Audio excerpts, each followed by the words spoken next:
When I get into the classroom, one of the first things that I tell students is, if you love to read and you love school, I'm right there with you, because that's me now. I love school and I love reading. But if you hate reading and you hate school, I love that too, because I was you and I know exactly how I can help you.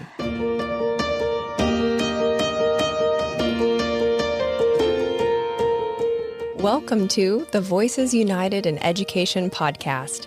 Each week, we showcase the teachers, administrators, and community members who go the extra mile to contribute to the success of every student in Escambia County.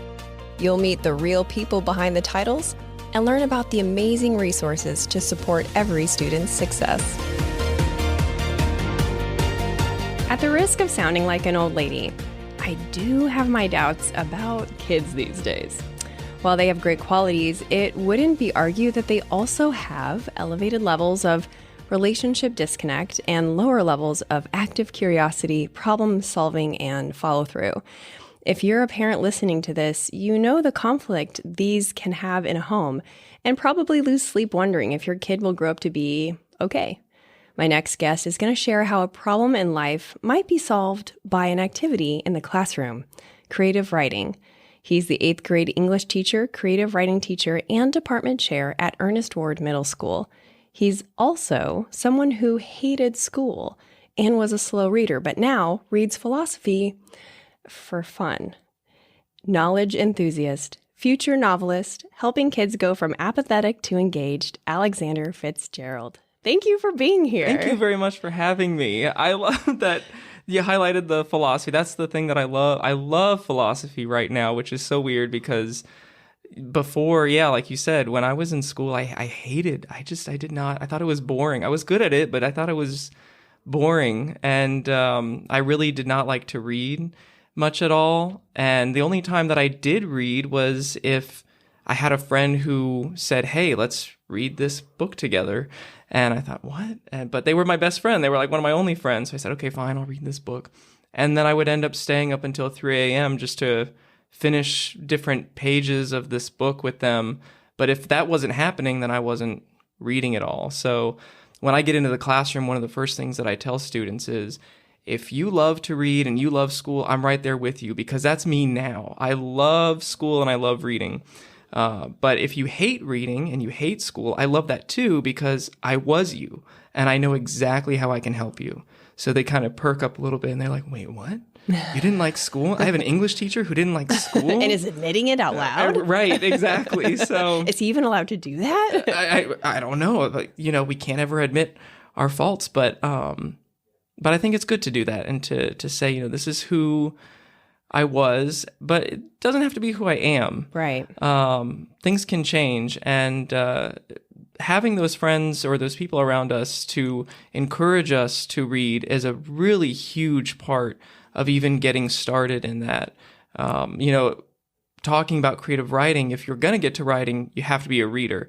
Stephen King mentions that in his book on writing, and he says the two things you need to be a great writer are to read and to write. There's just no way around it. There's a whole bunch of other tricks that you could have, but you have to read and you have to write, or else you're not going to improve as either of those people.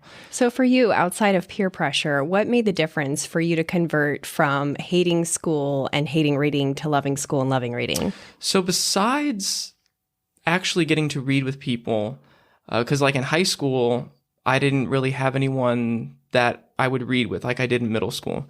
But when I got to college, that's when I had professors who said, well, you should be annotating the text. And I thought, annotating the text? What do you mean annotate?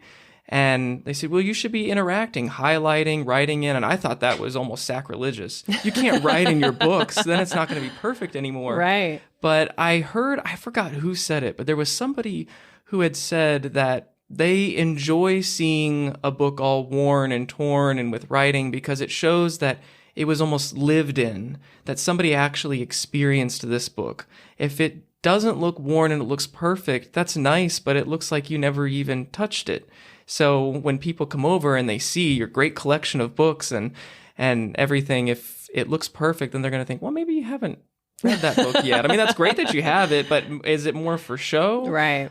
So I took that and I write in my books avidly now because it's really the way that I connect. I don't I don't know how other people read as far as what they see. I'm always interested about that because when I was growing up, it was always reading is like a movie in your head and you should see pictures, and I don't.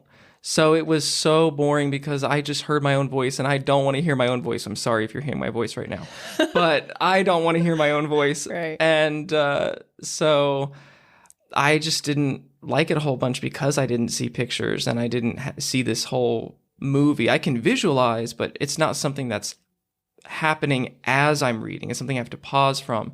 So getting to annotate meant that I'm interacting with the text. Right. Where and making it your own because it's your handwriting and your thoughts. And that makes me remember what I read that much more. If I highlight it, I remember it. If I write in the book, I can almost teach that. That means that I not only saw something I enjoyed, but I connected to it and I had a thought about it and a comment, and it's ruminating in my head, and it's something that I'm still pondering.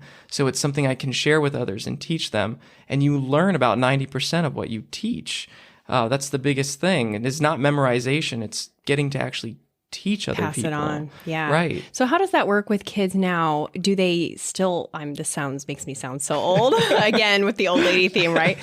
But do they have paper books or is it all on a digital device? How are they going to annotate? Actually, it's really neat because there's more of a hybrid and you can choose what works best for you. I used to be very much a book purist in that it had to be on paper and it couldn't be anything else. And I have since, depending on what I'm reading, switched to the Kindle, and I'll read on my Kindle. And you can highlight on there. You can still make comments. Oh yeah, you just touch with your finger and highlight, and then you can make comments. It's a little bit slower than if I just got to write in the book, but it's still really good. I use it more for fiction, things that are enjoyable, easy reads. Things that are philosophy, those big reads that require a lot of brain power for just one page, then I need the actual physical book. So it depends. Each student can kind of decide. Exactly. And that's the biggest thing is encouraging choice in all of this, to get kids to read and to write more. And ownership. Exactly. If they're going to own something, they have to actually want to own it. Yes. And today we're going to talk about several skill sets that solve problems and with creative writing. We're not going to solve all the world's problems. Man. I know. I kind of wish we could. That would be amazing. Do you have another hour? Oh, is that all we need? It's another hour. Just an hour. Just an hour. You know. But we're going to talk about apathy to learn, lack of follow through, and relationship disconnect. So let's start with apathy to learn. What does apathy to learn look like in a student? Well, I find there's just this, students don't really understand why they're doing what they're doing. Sometimes that comes from the way the lesson was planned, but I find it more comes from the curriculum itself. A lot of the curricula is designed more, as much as we don't want to admit it and don't want to believe it, it is designed for test taking. It's designed to get them to do well on a test and to meet standards, and that's what we're concerned about. And so the kids they can tell what's authentic and what's not authentic. Even in a person, if you have a teacher who comes in that is putting on kind of a face, they can see that and they don't respect it as much as somebody who's just authentically being themselves. And they're the same way in learning. I think every person wants to learn something that they feel authentically matters.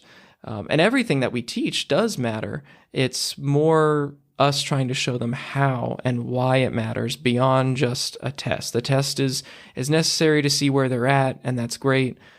But how does it go beyond that? And so when they're reading, they need some form of choice to be able to actually engage. Otherwise, they don't really read at all, or they'll skim. They won't try to actually engage in the text, or they'll read it and then they'll think that all they have to do is answer some questions and then they'll be done. And so when you ask them, okay, now let's annotate the text, let's close read, they kind of, it's almost, there's a push and pull there. They don't really want to, because it does require some harder brain power, and not saying that that's everybody. But I think we're just in an age now where students don't have to do a whole lot to get the answers that they need or that they want. So how does creative writing remedy that apathy? Because if the apathy is kind of an easy state of mind to slip into, because if they pass the test, then technically they've done it, what they need to do. We're talking about engagement, right? So how does creative writing solve apathy to learn? Creative writing is great because there is no look up the answer. That you can't find it. It's in your brain and you just have to use it. It also forces them to fail and to fail productively. A lot of times we don't build classrooms, or we don't have the time to build classrooms that allow productive failure, which is the only way that you learn. To learn requires to try something to see if it was right or wrong. If it was right, then your brain puts that into its schema and continues on. And if it was wrong, then your brain says, well, wait a second, how do I make that right? And tries to course correct. And in that's where that learning occurs. And it's just course correcting every time. It needs to fail so that way it figures out what the right thing to do is and learns that whole process. Okay, I think I see what you're saying now. It's like creative writing allows the student to become more engaged in process, and because they're in it, like really in the process, not just a peripheral part of it, then they excuse me. Then they're able to engage the senses, basically, and become more excited about it. Talk to me about problem solving as another thing that creative writing solves, because this one really surprised me, because when I think of problem solving, it's like STEMmy. Do you know what I mean? It's like problem solving is STEMmy, while creative writing's like, open mic night. Right. So what's the connection between problem solving and creative Well, writing? luckily, recently, there's a movement to change STEM to STEAM and to add that A for arts in there, because the arts are what help us to problem solve and to think in a way that is creative and artistic, and that all adds into the science of it all, makes it look very nice at the same time. And so with problem solving, students start writing and getting that failure. They think, oh, my writing's no good. Everybody always thinks that their writing is no good when they write. And in some ways, I would also agree with them. One of the first things I do when I teach with like first drafts is I tell them, your goal in this first draft is to write the worst first draft that you possibly can. Because a lot of times people I won't start a paper until I get past the perfectionist point, where I think I'm going to start this and it's got to be perfect right off the bat. There's so many people who think it's got to be perfect off the bat or else they won't start. And that's so many students now. And so I think part of their apathy is that they're just afraid to start, because again, they aren't given that room to fail. And so when they do get that room to fail and they realize, okay, it's not going to be good, then they can go into this with, now that I have this terrible first draft, I've succeeded, yay. Now I can try to figure out how to make it better. And that's where the reading becomes important. Because as you read from different authors, especially authors that you love, you start learning how they do things. And then you start thinking, well, maybe I can try to do that. And it can be something as simple as sentence composition, where you have a prepositional phrase at the beginning instead of just a simple sentence. Or it can be something more advanced where you're including symbolism and allusion to different things and a lot of different literary elements.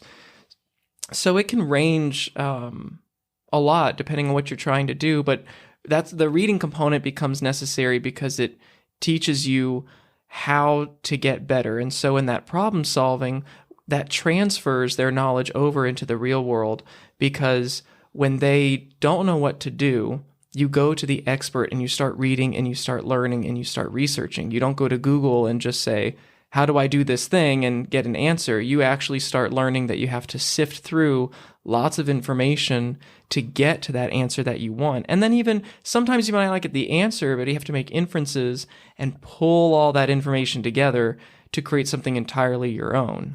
Wow, I never thought of I love creative writing, and I never thought of it like that. You're so right that the process of creative writing really helps you get unstuck. Like not even, and I'm thinking about my own life, you know, how free writing has helped me just mentally or emotionally, or, you know, I have like maybe it's an interpersonal problem.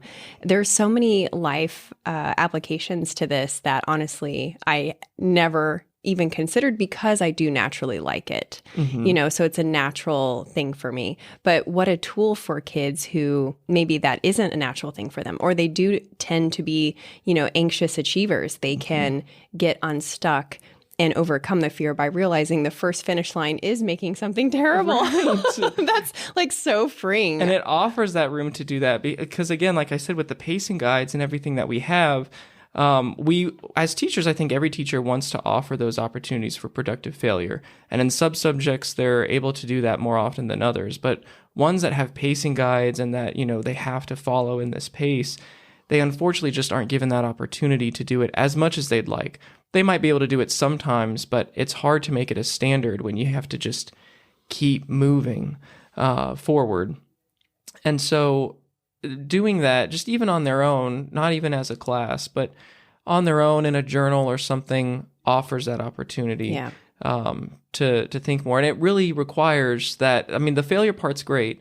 The problem-solving part's really important too. Really important. Because if you're writing in your journal and you're writing this poetry and getting all your feelings out, that's great. That's awesome.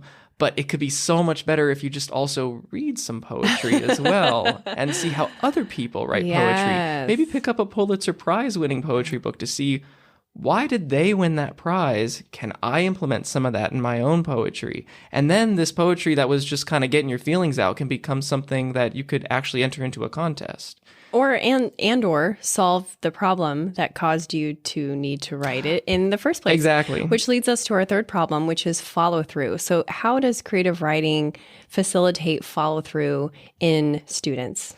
Students need the opportunity to finish something and know that they finished it.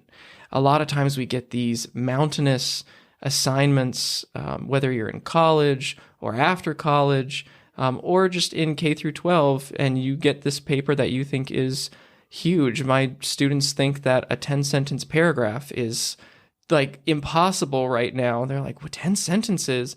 Last year it was 5. What are you talking about? I said, well, we're getting to high school now, you know, so it helps us when we can write something that we enjoyed writing, and that we actually had a lot of ownership of, and that we can finish that. Then it shows us, okay, I can do these things. Because creative writing, not only was it difficult to write that, but usually it's a longer piece of writing than they would have ever done for their regular academic work.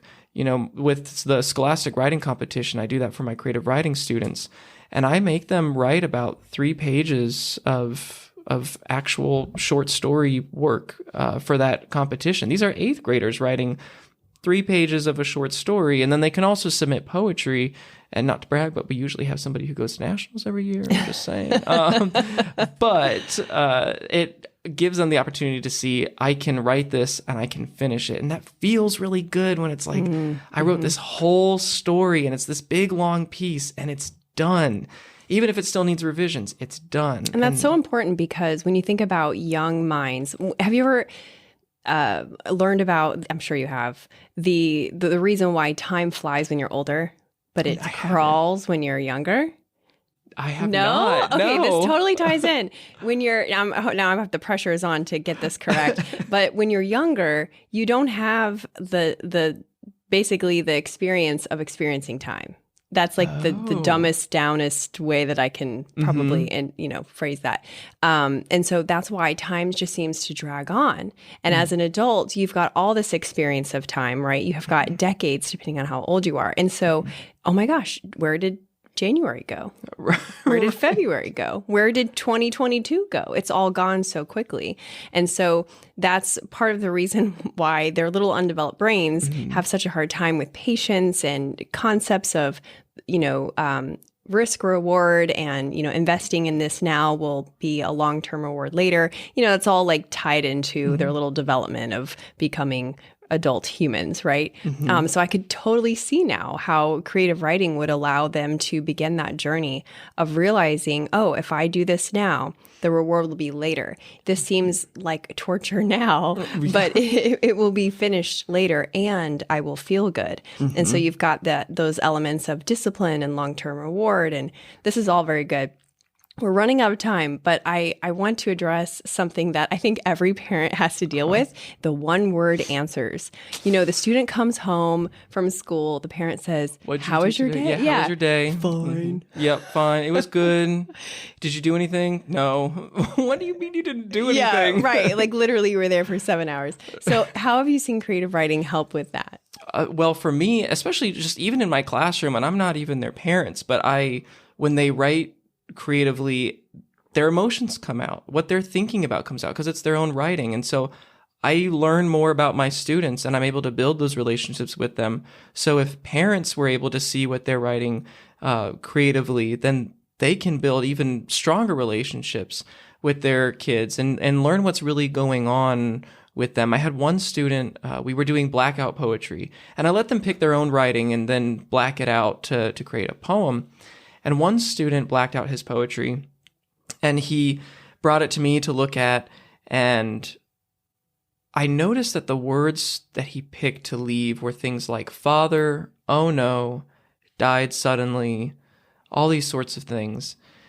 So I pulled him aside because I knew something happened with his parents. I couldn't remember what, and I didn't want to pry, if it wasn't any of my business. So I pulled him aside and I said, if you don't mind me asking, I know something happened with your parents. If you don't want to talk to me about it, you don't have to, and we don't need to talk about it, and we're good. But if you don't mind telling me, could you tell me what happened? So he explained that his mom is currently in prison and his dad died when he was younger. And reading that, it just put it in a whole new light, and I thought, okay, this might be an anniversary of his death. I don't know. But he's thinking about his dad right now. And it was a moment where I was able to console him, to kind of get the guidance counselor involved a little bit as well. But it was really impactful to be able to see how that comes out. And the thing is with creative writing is kids actually want you to read their work.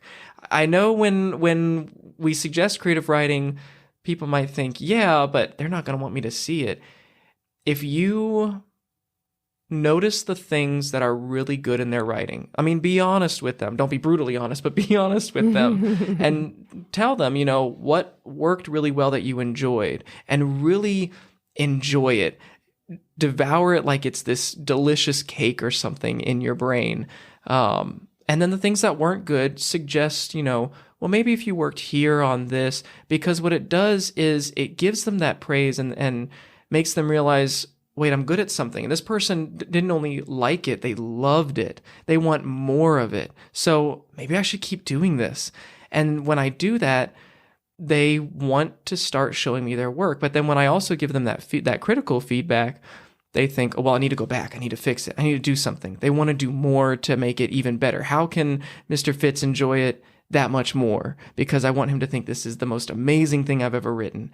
And so they come back every time. We did one writing exercise yesterday, and it requires several different parts, and they're writing multiple pieces throughout the class period. And it took us forever to get to the end of the exercise, which should not take long, because at the end of each writing piece, everyone would start shouting, okay, can you read this? Can you read this for me? Can you take a look at this? Oh, they wanted you to read They their wanted me stuff. to read their stuff. Instantly, the minute we finished.